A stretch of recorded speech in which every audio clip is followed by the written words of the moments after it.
Hello, and welcome to the Career Change Diaries podcast with me, Alice Stapleton. And today we've got something a little bit different to our usual career change stories, which is great. So I'd really love to introduce Graeme Jordan. Hi, Graeme. How are you? Hello, really good, thanks. Good to be here. Oh, well, thank you very much for joining us. So, Graeme is a job application and CV consultant and interview coach, and he's also a career changer. So, it's going to be really interesting to hear from you, Graeme, about your own career change and then what advice and tips you might have for career changes when it comes to their CVs and their interviews and applications and that sort of thing. And I thought it would be great to talk to you because CVs are hard enough as it is, you know, when you have all the criteria, everything that the employer is looking for. So yeah, it'd be good just to get some insights from you as to how to manage that when you're changing career. So first of all, just tell us a little bit about what you do and your background.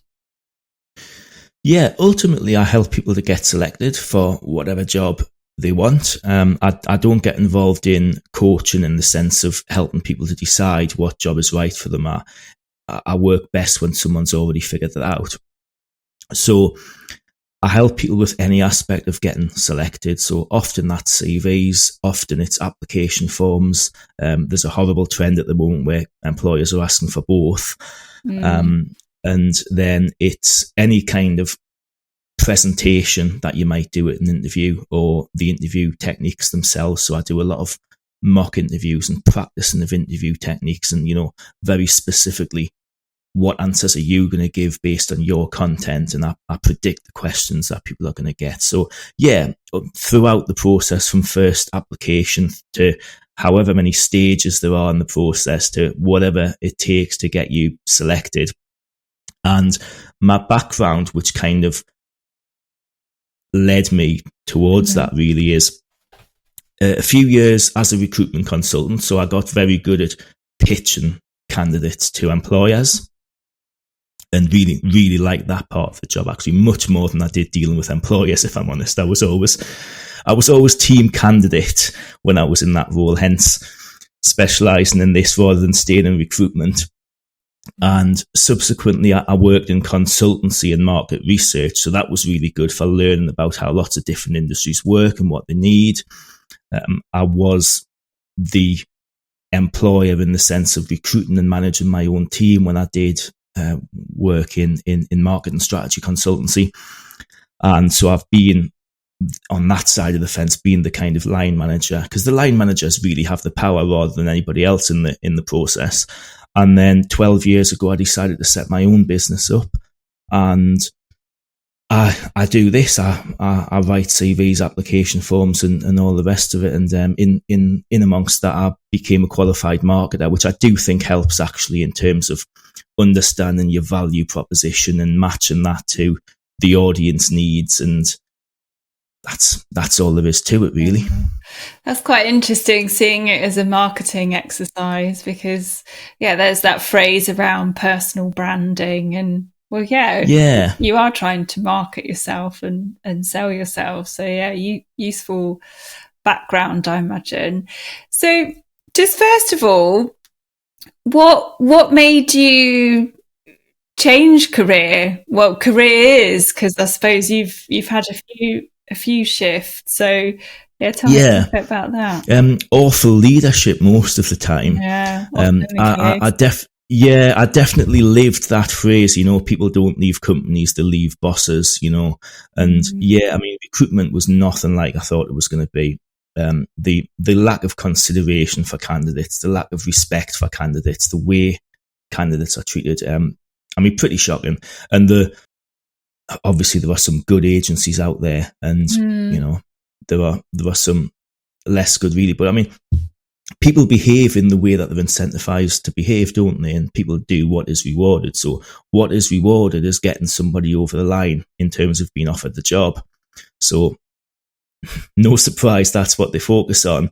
There's no point in pretending that the recruiter's giving you impartial advice, because they really want you to take the job they're getting paid for. There's not necessarily anything wrong with that. I have no problem with people being paid for what they do. So people are a bit unfair to recruiters sometimes when they say, "Oh, you only want your commission." Well, it's not really commission; it's a fee for a job done, you know.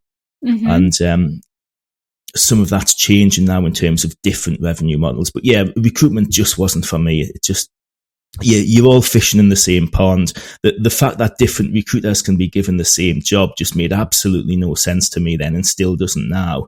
It's amazing that still goes on, because all you're doing is competing to reach the same pool of candidates faster, and that drives a load of negative behaviours as well. So yeah, that's a long-winded way of saying recruitment consultancy definitely wasn't for me. However, I did learn loads about how to pitch people to employers, how employers make decisions, which is sometimes rational and sometimes not, and it's a mixture. So learning about that, and really how the process works. So that was recruitment. I was done with that. I mean, luckily, I kind of, did a degree in business studies and had options, and did a year's working in market research. So I was able to, I had the track record to switch into market research and marketing consultancy, which is related to that. So ultimately, I went to work for a former client when I left recruitment. Okay, so, yeah, I was going to say, so how did you manage that switch? So almost through a connection and a bit of a relationship already established? Yeah, they told me about the job they had, and I said, that sounds really interesting. Oh, okay. I'll get back to you on that. Yeah. Put yourself forward. Yeah, pretty much. And, it's what I'd done before. So it was about, okay, the last few years are not relevant. This is why I don't like it when people talk about put your CV in chronological order so that the recruiter can see the most relevant stuff. Well, how do you know the most recent stuff is the most relevant stuff? I had 3 years of kind of divergence from my career path, really, but still learnt loads from it.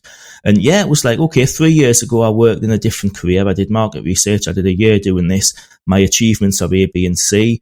And it was just about matching the criteria.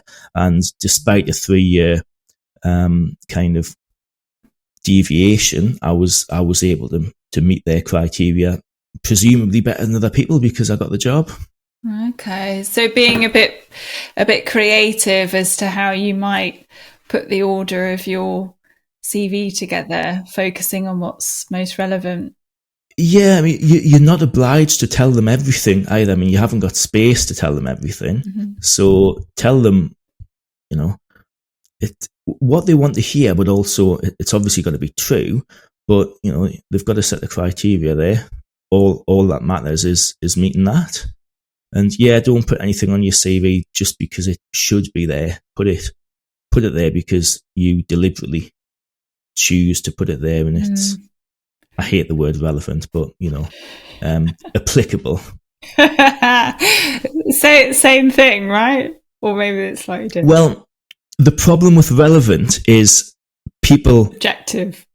Yeah, well, people think stuff isn't relevant. That's massively relevant if you communicate it in the right way.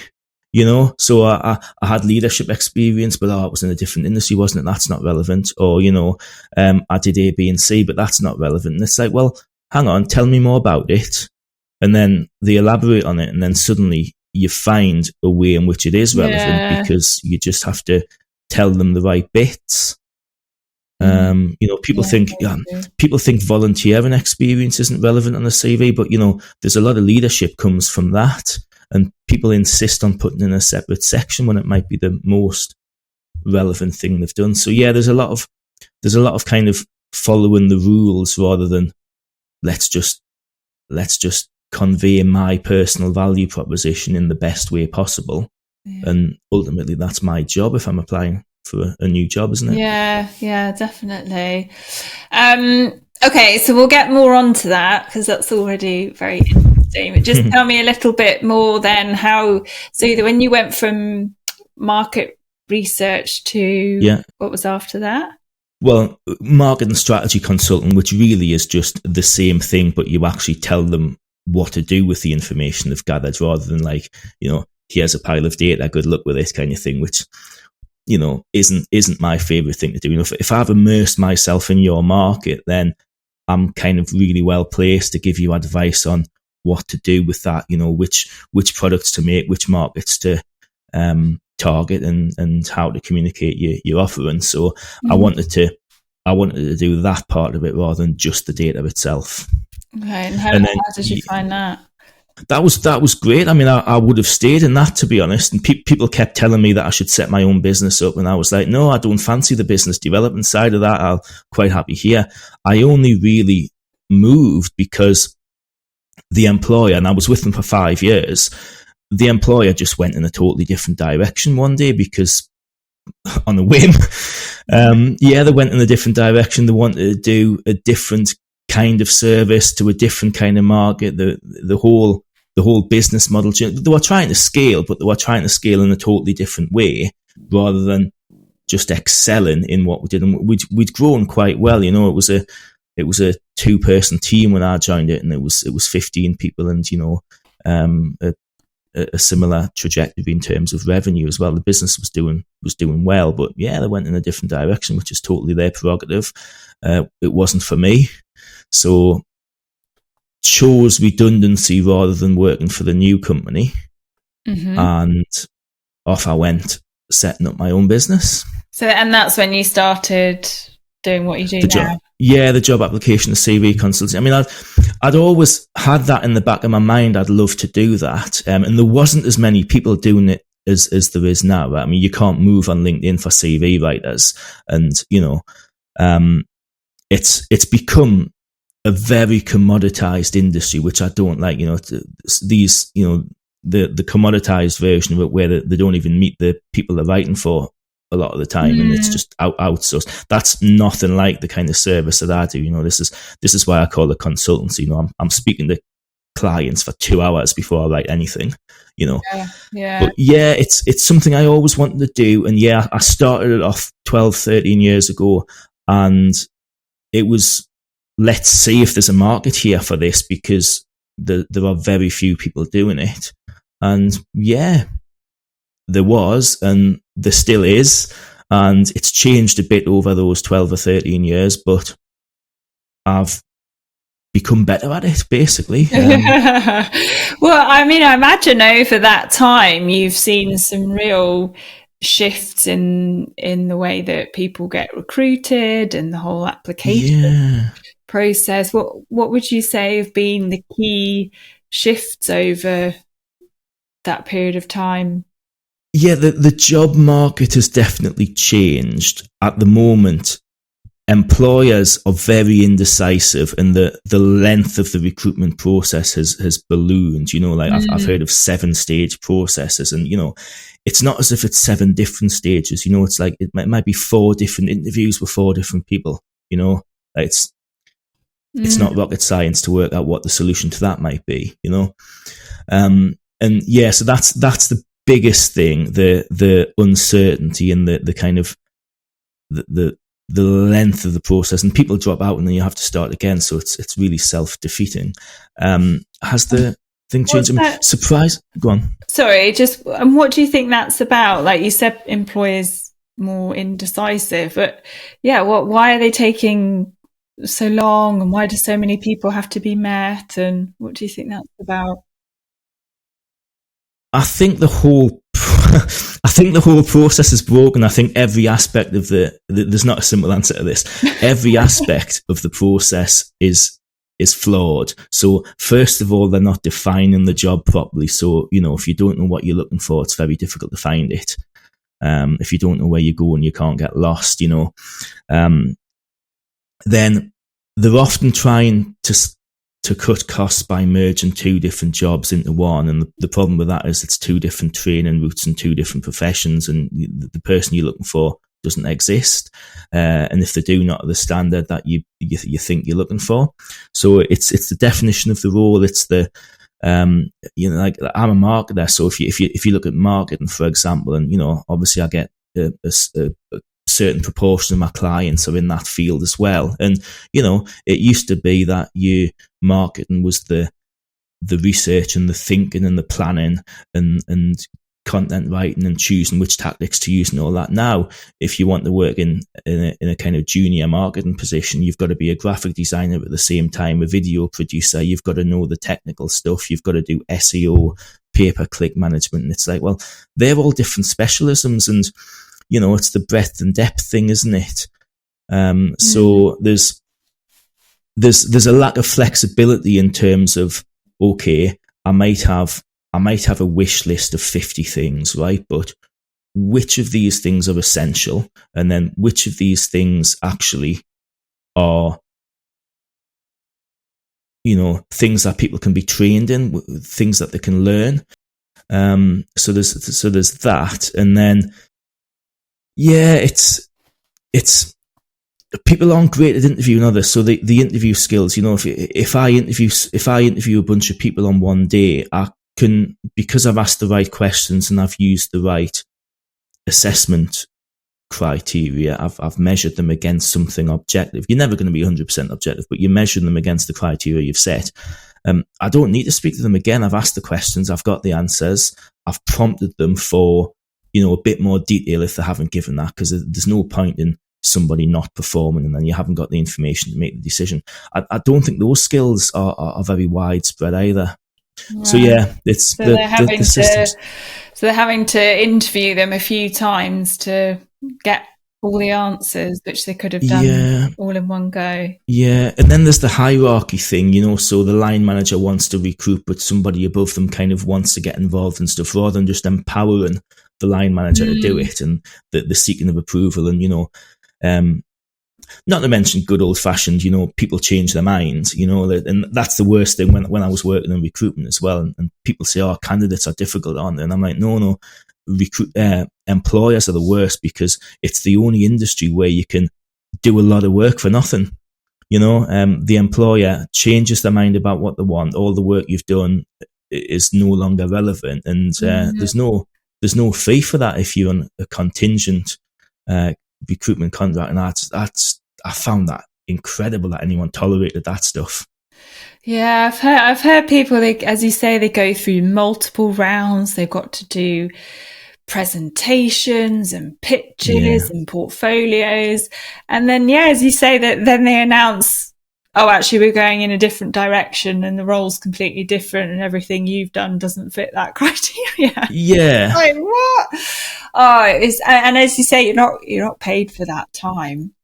A bit of integrity would help. And that's the other thing, there's a presentation on how you would fit the role and what you might do is kind of reasonable. I remember doing one about reviewing a client's website and what you would change about it, and then you were able to like widen it out into like, well, what's your offering kind of thing.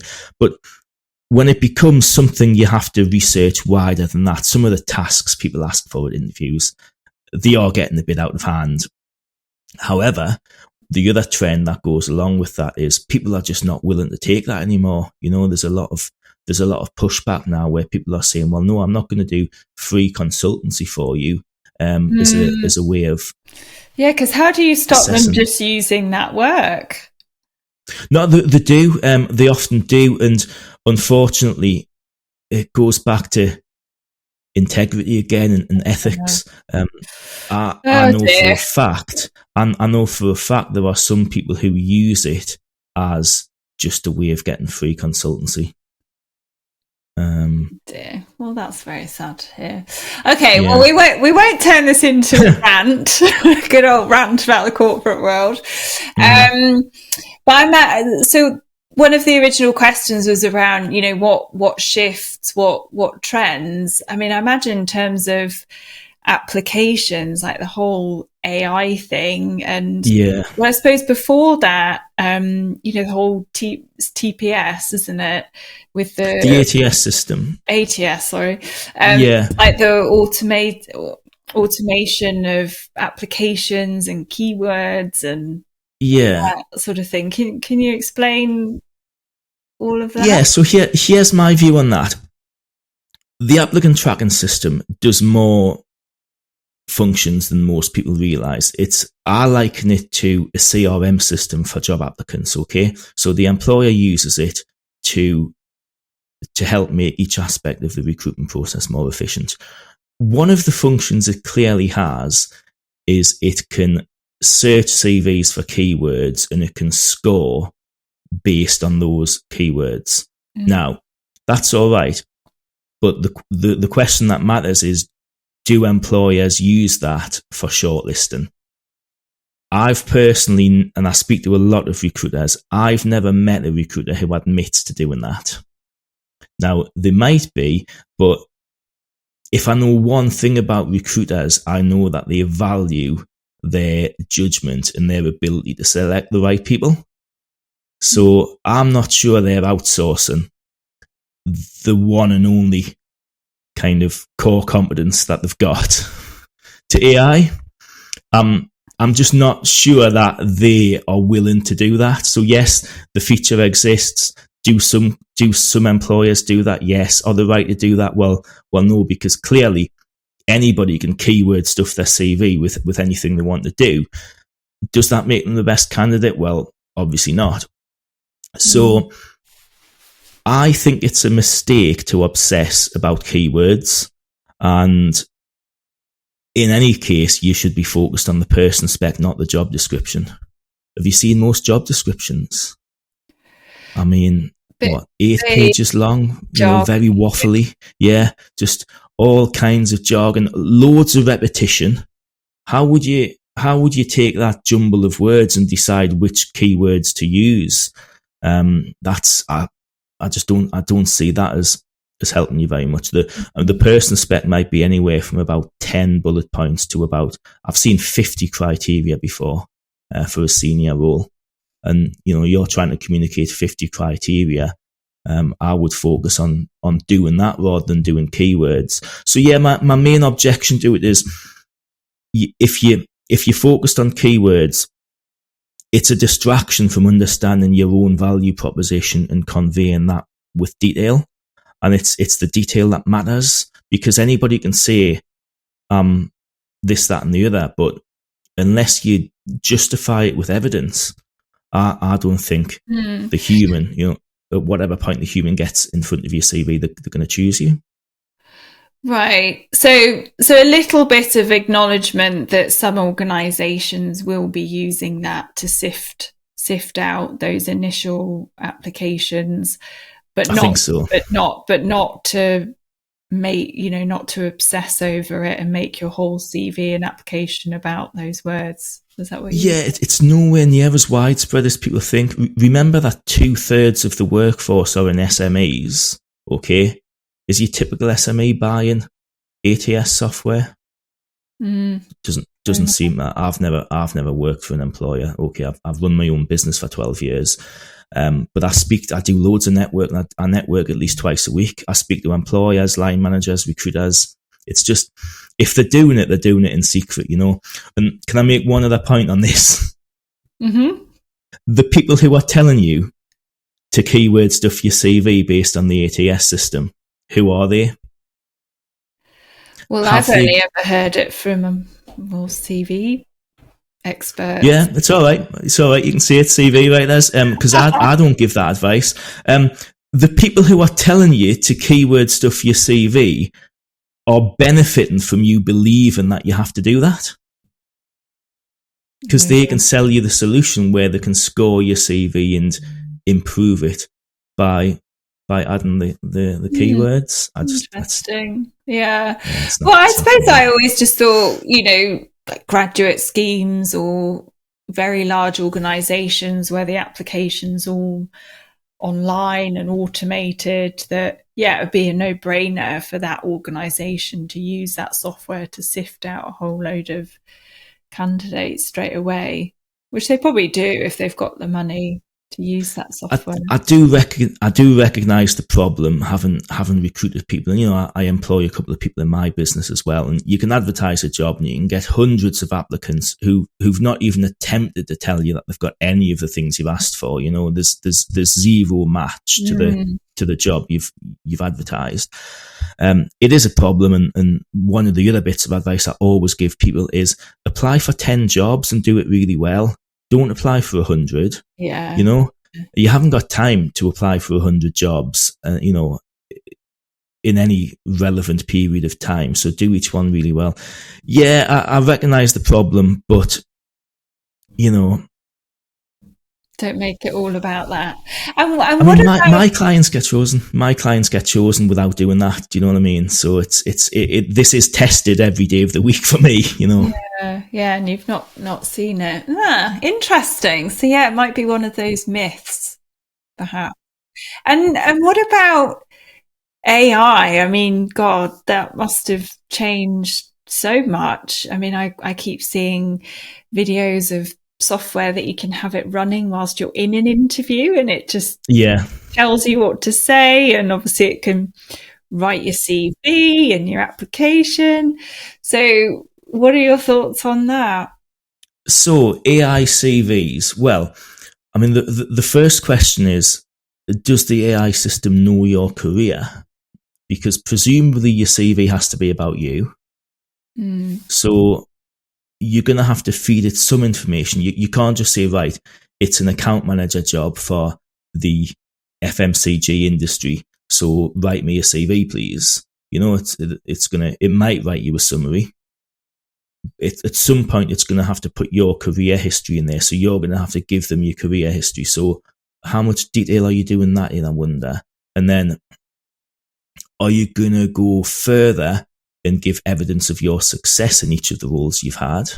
So that's you doing that rather than the AI system doing that, isn't it? If you want it done properly. So there's a certain level of information that you should then give the AI system, because it's not just ChatGPT, there are obviously others.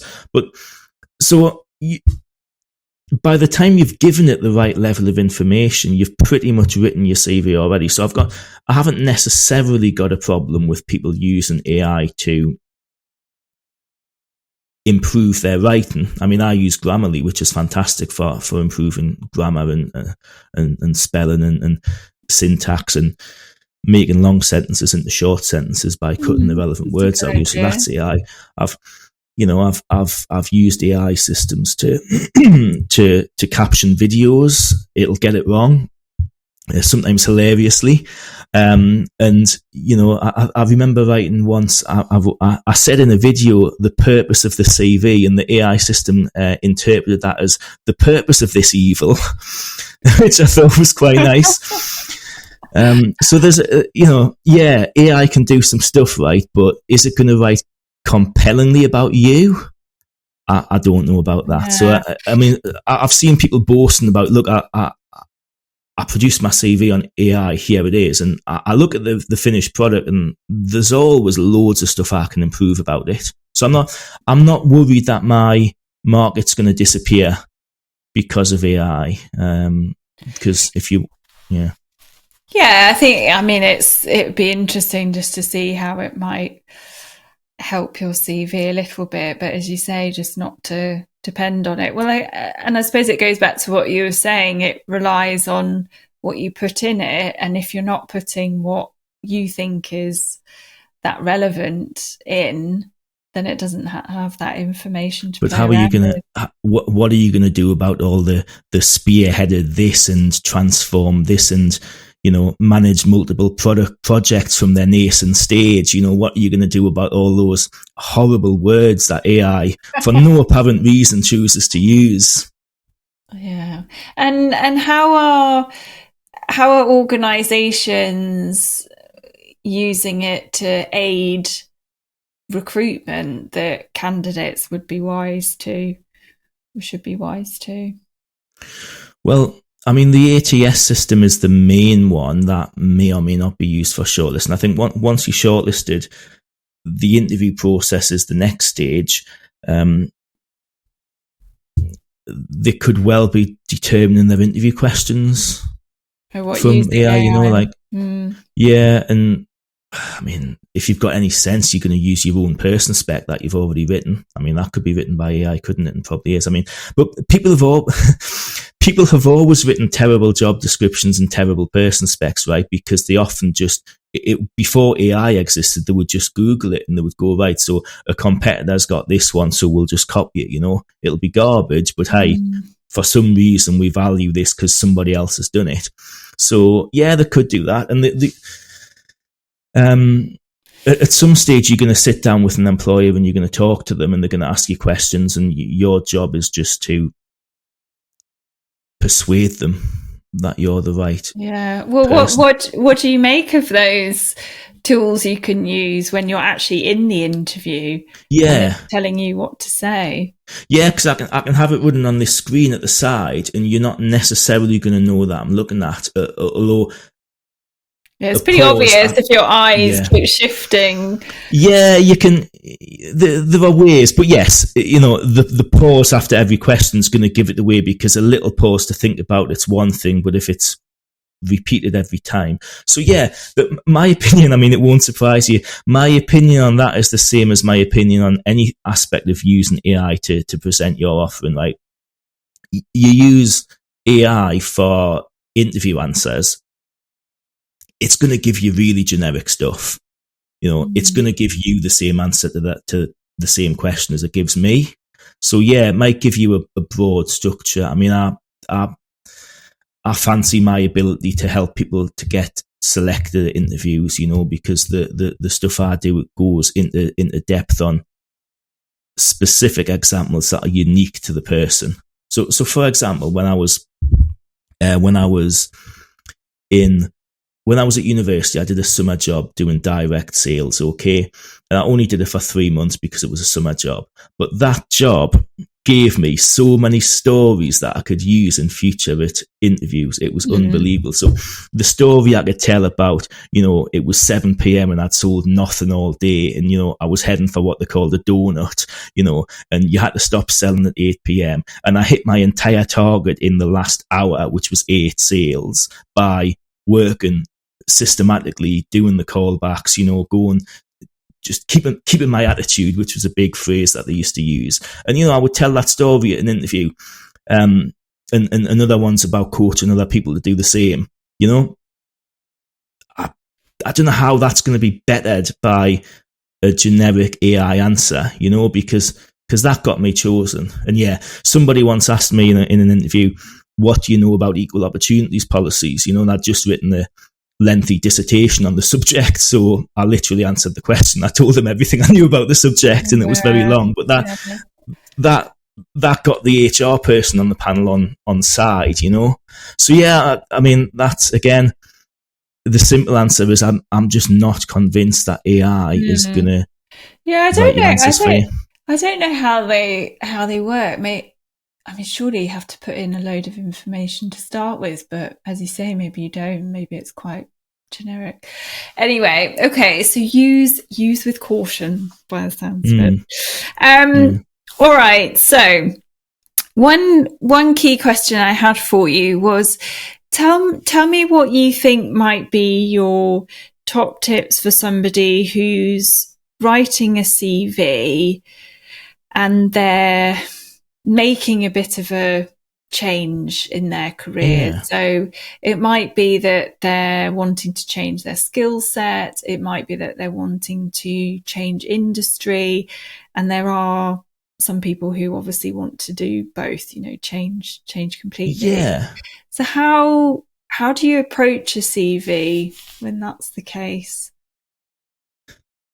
I think it's worth saying that you do have to be qualified for the job in the first place, okay? So, you know, there's never been a better time to do online training, you know, some of it free, you know. So it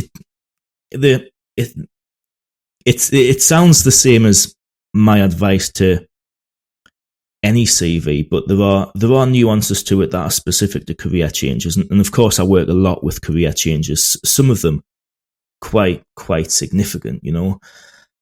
So you start with the person spec. the employer's told you what they want. Mm-hmm. It would be very unusual to get selected if you didn't meet those criteria. I have seen it some of the time. I helped a graduate get a really interesting data management job by using experience from university projects, but it's unusual if they say they want experience to recruit someone without it, or if they say they want qualifications to recruit someone without it.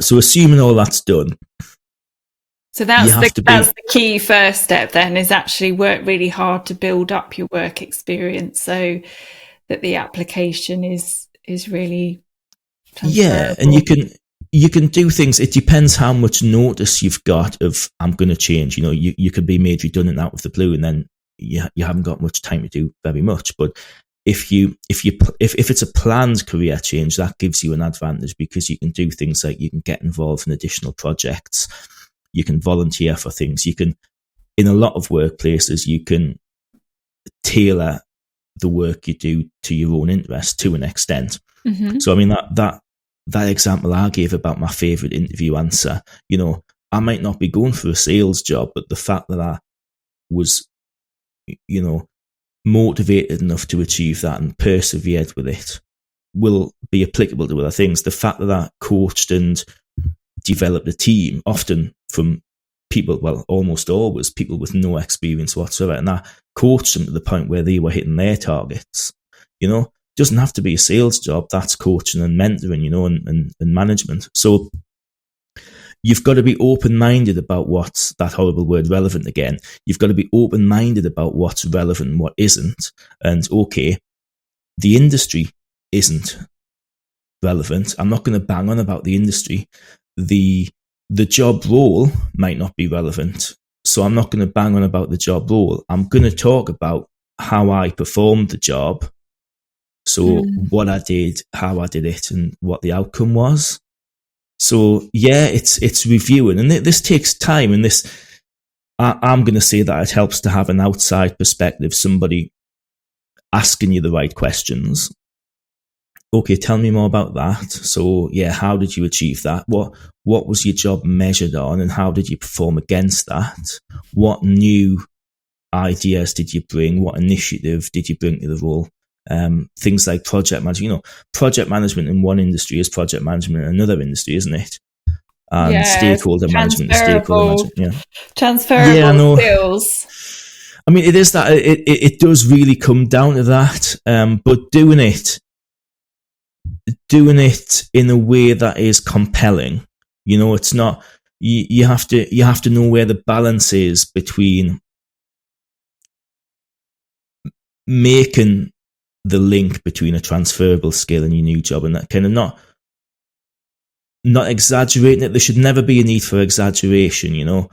It's you're not claiming to be an expert in the new industry that you haven't worked in before, but you're claiming to meet the criteria. Because remember, all you have to do is meet the criteria to a greater extent than the other candidates, and you should be selected. So yeah, it's about be positive and emphasize the achievements that you've made, and don't ever say anything negative. It's like people write things, and obviously I review a lot of people's existence CVs, and they say things like, well, whilst I haven't done this, I have done something else which is relevant. That's not how you should do it. Don't point that out. Yeah, it's like, well, yeah. So with career change CVs, I always talk about the concept of a skills-based CV. So yeah, I suppose it touches on what you were saying around don't feel you have to do the sort of traditional, put all your jobs in order, whether they're relevant or not, and actually completely refocus it and talk about the skills that, as you say, the job spec is saying that they're looking for. Is that something that you have come across? Yes. So a skills-based CV certainly has its place for some jobs, and you're right. It's purely led by the person spec. If they say, right, these are the 4 things that we're looking for, the 6 things that we're looking for, it would be foolish not to have a bullet point about each one.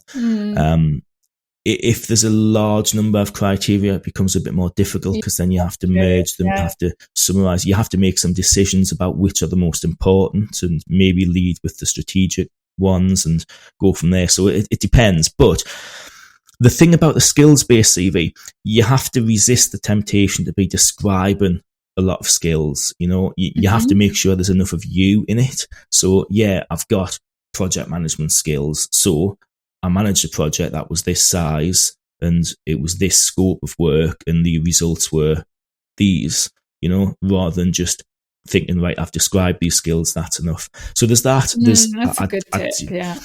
I do like a hybrid CV. So you're going to have a skills section and or an achievement section. If it's a career change, you might have both.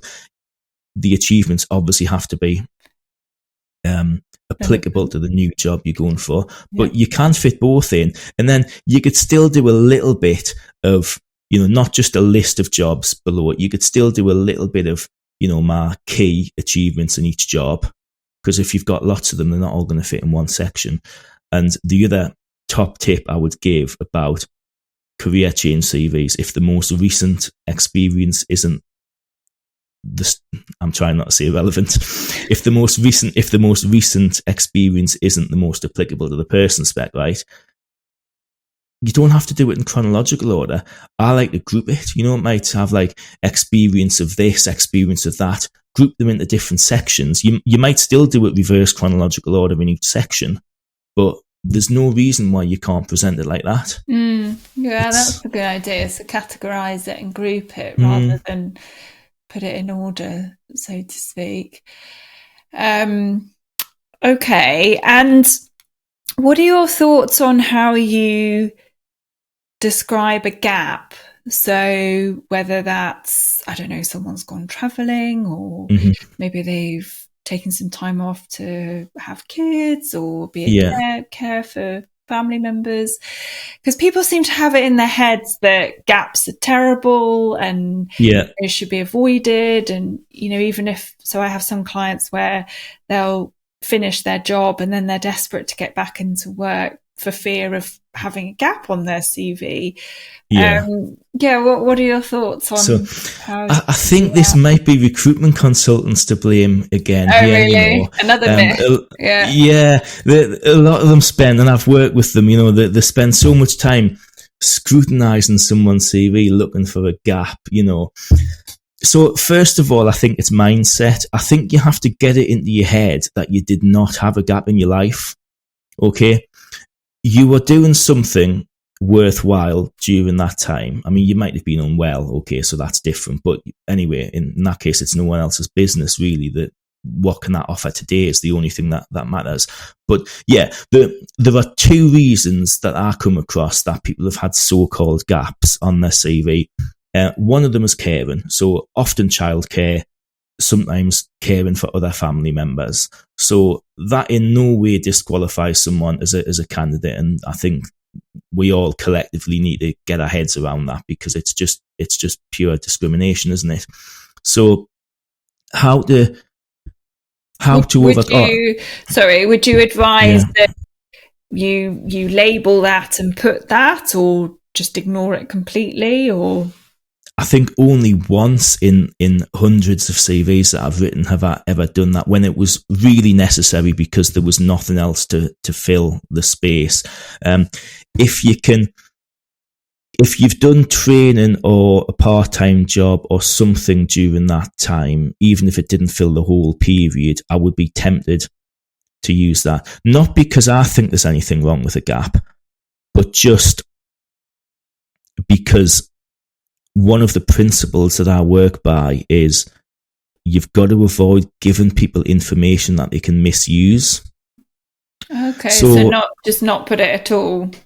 Sadly, we all know that people are judgmental and people discriminate in all kinds of ways. So if you can avoid telling them stuff that's none of their business, then don't tell them.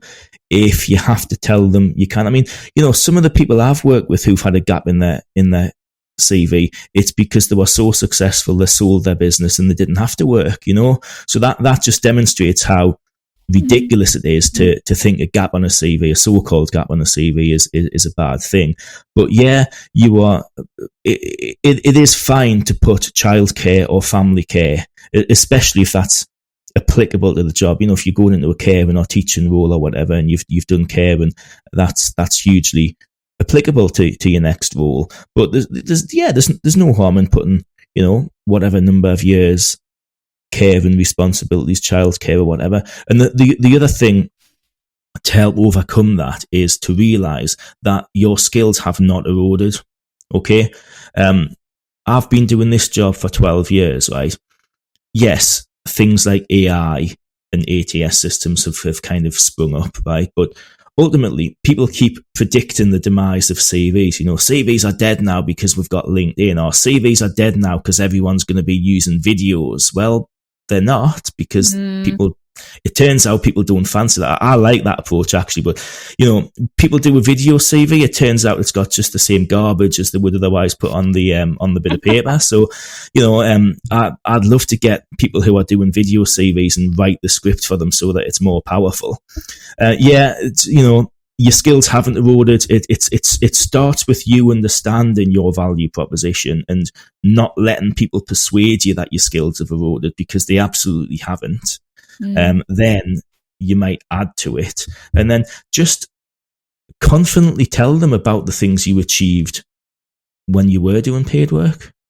You know, if you grew a company from 5 million to 12 million 5 years ago, you still did tell them that you did that. Yeah. I don't like these arbitrary rules about, you know, you can only talk about the last 10 years. You can only talk about the last 15 years. It's just, you know, your career is your career. You have to pick out the stories from your career and make the best of them. It does come down to judgment. Well, I like what you're saying there, that actually in that career break, you're going to have learned things, and you're going to have maybe developed skills that are applicable perhaps to what you're applying for. So not to be reserved or shy if it comes up. I mean, looking after children is harder than any job I've ever had. So, you know, let's be realistic about this. You know, you know, there's no job that has tested my time management skills in the same way. It's not just something patience. That when you, yeah. Okay, so maybe not to make like a big thing of it if it's a sort of online application, but not to fear it if it comes up in an interview, by the sounds of it. What would you say are some of your other tips for how people can get shortlisted for a job? Choose the right jobs, understand what the employer is looking for. Okay, wait. So first one, what do you mean? Choose the right job for your experience? Or? Yes, something that you're excited by. Well, no, because... Okay, yeah, definitely. I fully believe that career change is possible, and people have more options than they usually realise. So I wouldn't be... When someone says, Graeme, can you write me a CV for a career change? I just hear, Graeme, can you write me a CV? I know that it's a bit dismissive, but, you know, the process is going to be the same. It starts with those two things. Understand what the employer is looking for, and the self-awareness to know that you match that criteria. Because, you know, if you don't match it, you're not going to get chosen. But most people have done and achieved far more than they realise. So I think the answer to your question is self-awareness, and have somebody else run through your career with you and say, actually, you know, when you did that, when you persuaded that big company to change their product and do this and that, like the level of persuasion that you've demonstrated there, and the level of strategic awareness you've demonstrated there, it's a bigger deal than you think it is, because actually other people have tried that and failed, and you've succeeded in that. So kind of, this is what I do a lot of, like repeating back to people the achievements that they've just told me about. And so that's a bigger deal than you realise. So we're gonna we're going to focus on that. And then on the other hand, they might say, oh, well,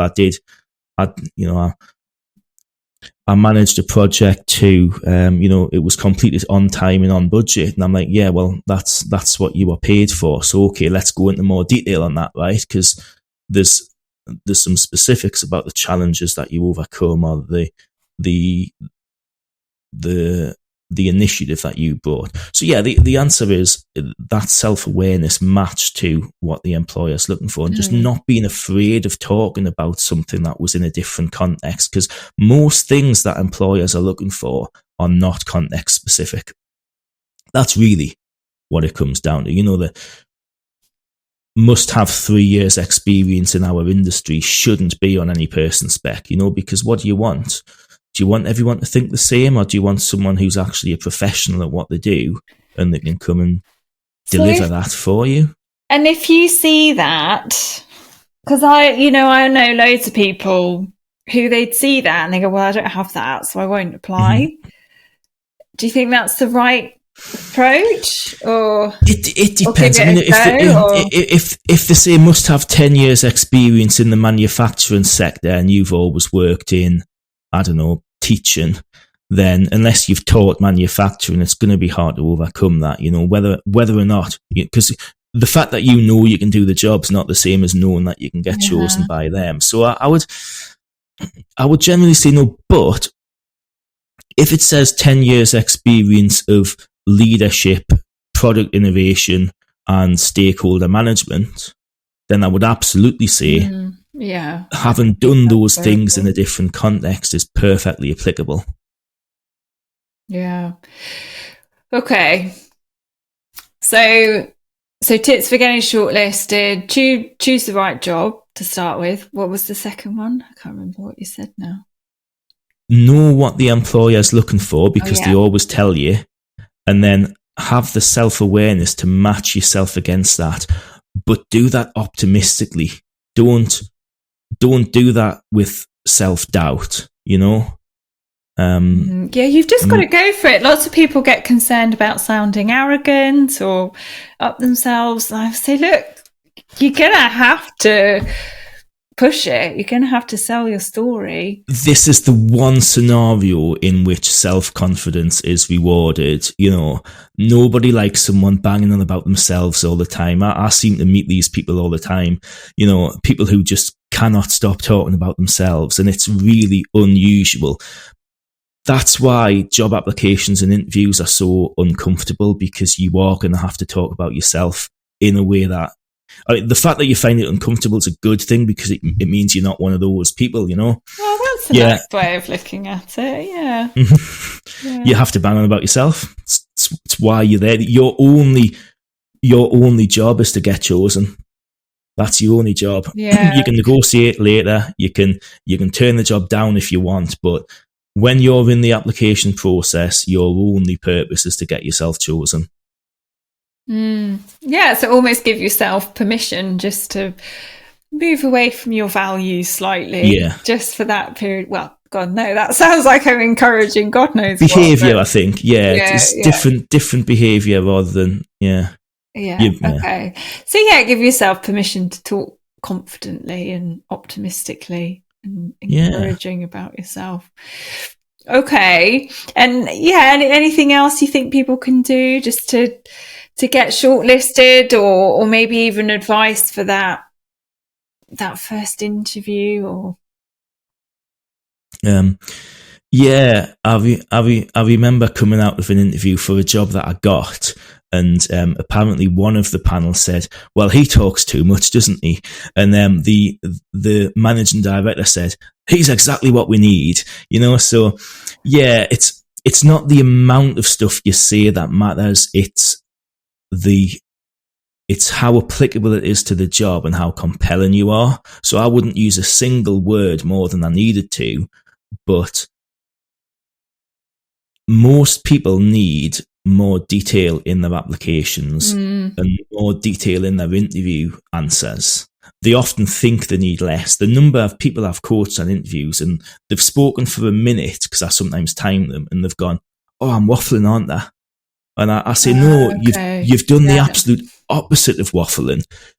everything you've said's perfectly relevant, but I want more information on this and that, and I want you to finish the answer strongly. So I want you to tell me what the outcome of that activity was. And yeah, when you're given an interview answer, you are not the best person to be assessing the answer. You're in a different mindset. You're focused on recalling the information and how to present the information to them. Most of us finish an interview thinking we've done a terrible job and then get offered the job later, you know. So yeah, it's more detail rather than less is usually what I'm recommending. Okay, interesting. Well, then, you know, I talk to people about the STAR method. Yeah. To structure their answers. Is that something that you'd agree with? It's a good thing to do? It's not bad, but I'd prefer 3 stages rather than 4. Okay. So, yeah. By the way, some employers insist on the STAR method. You know, some public sector big organisations say you must use the STAR in these answers. I mean, I think it's really not their business to tell people how to answer the questions. But yes, just to clarify, so it's situation, task, action, result. Okay. Yeah. So I would more or less do that, but as I said, 3 stages rather than 4, because if you're doing 4 stages and they might have three competency questions to ask, it gets very formulaic and difficult to listen to. So the main thing people do wrong with the STAR technique is they get bogged down with the situation part of it. Oh, right. Well, tell a big fancy story. Okay. Yeah. And this is the bit I want to improve, because they can be talking for 2 minutes, you know, and they haven't entered their own story yet. So you get bogged down in describing the situation, but you haven't said anything that qualifies you for the job yet. And then you panic and rush it, and you miss 1 or 2 stages out. So my preferred method is what I did, how I did it, what the result was. Okay. So 3 stages. Now, I believe that when you're describing what you did, you'll usually just automatically give enough context for them to understand. So therefore, the situation part doesn't need to be done. And you're still covering all the things. And at the end of the day, it's the action bit is about what did I personally bring to this scenario? And the result part is the absolute most important bit, because that is what gives them confidence that if they employ you, you're going to bring similar results to them. Mm-hmm. Yeah, that's often the key, isn't it? I like what you said earlier. I think you referenced a skill and then you said so. It's quite a good question to keep asking yourself, so that you then add that value. Because you can just be so vague and blank with your answers. But if you then say, well, so honestly, every line you write, you should be asking that about it. Yeah, it makes you think about the achievement and the result more than anything. Yeah. Okay, so great tip for interviews there. All right. So that's all been really helpful. I'm wondering what else we might be able to extract from your wise mind. I suppose final question. So what might be your one best piece of advice about application forms? So application forms often have this one question at the end that might as well just say, tell us everything. Mm-hmm. You know, where it says, please outline how you meet the person spec. Is that the kind of thing you're thinking about?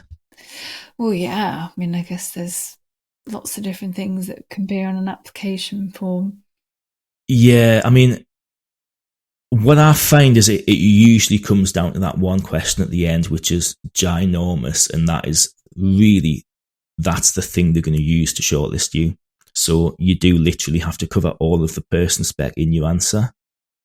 Okay. So it is going to be a couple of pages long if you do it well, possibly more. And, you know, you obviously have to meet whatever word count they give you or character limit, and they're usually quite short. So it's usually a case of writing at length and then editing down. But the most important thing is don't think that questions like that are optional or additional, because there's usually a question like that which pretty much does say tell us everything, and you should actually tell them everything that qualifies you for the job. And repeat everything that you've already just said? Absolutely. Bearing in mind, they've probably given you a tiny box to write your work experience in anyway, so you wouldn't have as much in that little box as you've got on your CV.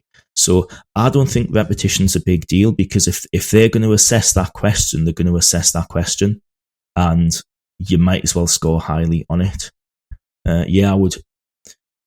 I would often go in order of the person spec, except where there's lots of repetition, because you're not going to have space for the repetition. So, you know, they might say, I want someone who's hard working and, you know, self-motivated, and hopefully they wouldn't say a self-starter or anything horrible like that. But, you know, they often say the same thing multiple times. So you've only really got space to write it once. So you're probably going to go in the order they've given it in, except for removing the repetition.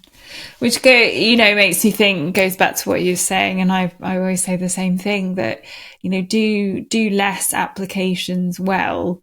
Spend that time. It does take time, but do less well, and not just a sort of scattergun approach. I mean, I saw someone boasting about having done 1,200 applications. You know, and it's often a couple hundred.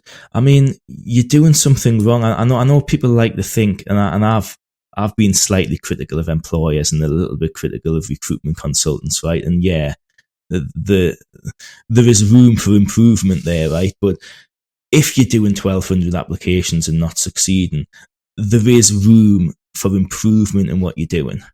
You know, there's a possibility that some of those employers have changed their mind about what they wanted, or decided to recruit nobody. But ultimately, there's just no way you've been unlucky 1,200 times. And yeah, it's not doing anything for your confidence, that, you know. No, because then that's the narrative, isn't it? Oh, I've done so many applications and haven't heard back on a single one of them. Yeah, that is suggestion that maybe there's some work to do.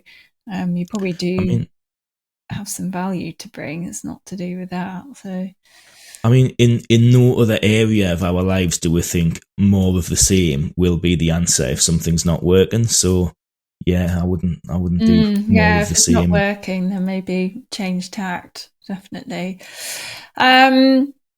Okay. And then, you know, just to finish off, I think it's helpful just to say that with some career changes, it's helpful to acknowledge that those blank online applications may not be the way to go. If there is a bit of a gap in your experience, and you do have to be a bit more imaginative and creative about how you meet the criteria, then it might be that, you know, relationship driven applications and building your connections, having a network, is going to be more effective than applying to those jobs that are advertised online. Like, I think there's a crazy stat that sort of 80% of jobs aren't advertised. They come through, you know, connections and relationships. So just to sort of not just focus all your efforts as a career changer on those desktop applications, because it's very hard to get them to see what you can bring through those types of applications.